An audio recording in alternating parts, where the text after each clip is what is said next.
It was with great astonishment and with a strange, inexplicable dread that as he looked he saw this bell begin to swing. It swung so softly in the outset that it scarcely made a sound, but soon it rang out loudly, and so did every bell in the house. This might have lasted half a minute, or a minute, but it seemed an hour. The bells ceased as they had begun, together. They were succeeded by a clanking noise deep down below, as if some person were dragging a heavy chain over the casks in the wine merchant's cellar. Scrooge then remembered to have heard that ghosts in haunted houses were described as dragging chains. The cellar door flew open with a booming sound, and then he heard the noise much louder, on the floors below, then coming up the stairs, then coming straight towards his door. "It's humbug still," said Scrooge. "I won't believe it."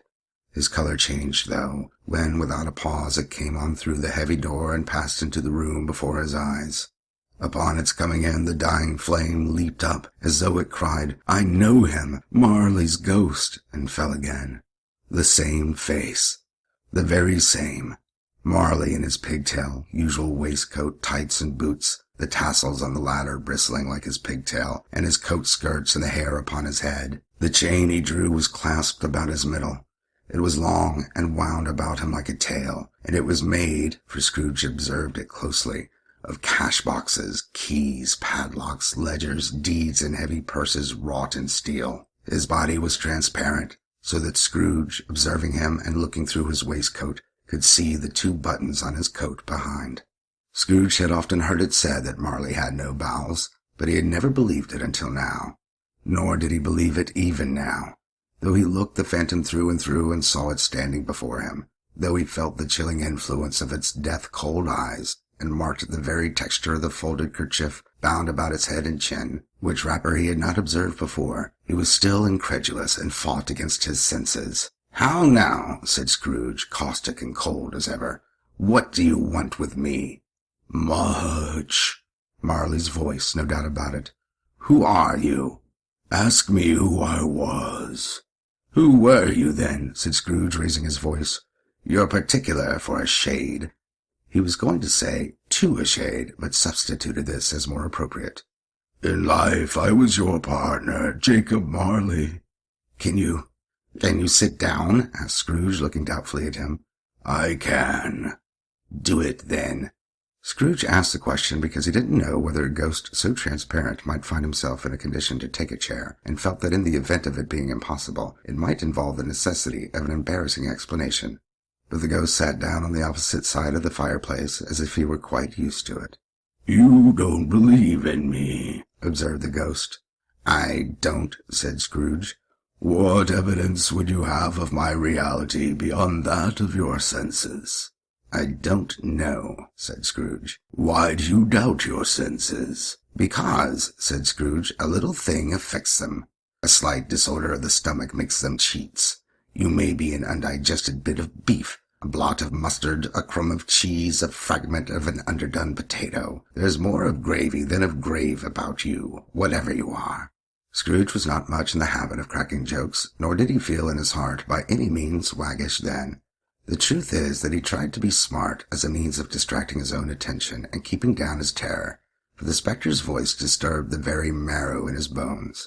To sit staring at those fixed glazed eyes in a silence for a moment would play, Scrooge felt, the very deuce with him. There was something very awful, too, in the spectre's being provided with an infernal atmosphere of its own. Scrooge could not feel it himself, but this was clearly the case. For though the ghost sat perfectly motionless, its hair and skirts and tassels were still agitated as by the hot vapor from an oven. "You see this toothpick?" said Scrooge, returning quickly to the charge for the reason just assigned, and wishing, though it were only for a second, to divert the vision's stony gaze from himself. "I do," replied the ghost. "You are not looking at it," said Scrooge. "But I see it," said the ghost, "notwithstanding." "Well," returned Scrooge, "I have but to swallow this, and be for the rest of my days persecuted by a legion of goblins, all of my own creation. Humbug, I tell you, humbug." At this the spirit raised a frightful cry and shook its chain with such a dismal and appalling noise that Scrooge held on tight to his chair to save himself from falling in a swoon.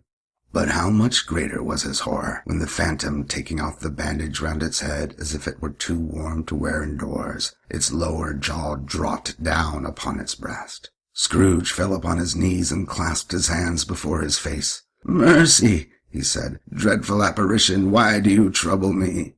"Man of the worldly mind," replied the ghost, "do you believe in me or not?" "I do," said Scrooge. "I must. But why do spirits walk the earth, and why do they come to me?" "It is required of every man," the ghost returned, "that the spirit within him should walk abroad among his fellow men, and travel far and wide. And if that spirit goes not forth in life, it is condemned to do so after death. It is doomed to wander through the world. Oh, woe is me, and witness what it cannot share, but might have shared on earth and turned to happiness."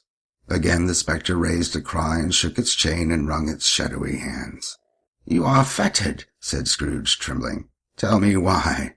"I wear the chain I forged in life," replied the ghost. "I made it link by link, and yard by yard. I girded it on of my own free will, and of my own free will I wore it. Is its pattern strange to you?" Scrooge trembled more and more. "Or would you know," pursued the ghost, "the weight and length of the strong coil you bear yourself? It was full as heavy and as long as this 7 Christmas Eves ago. You have labored on it since. It is a ponderous chain."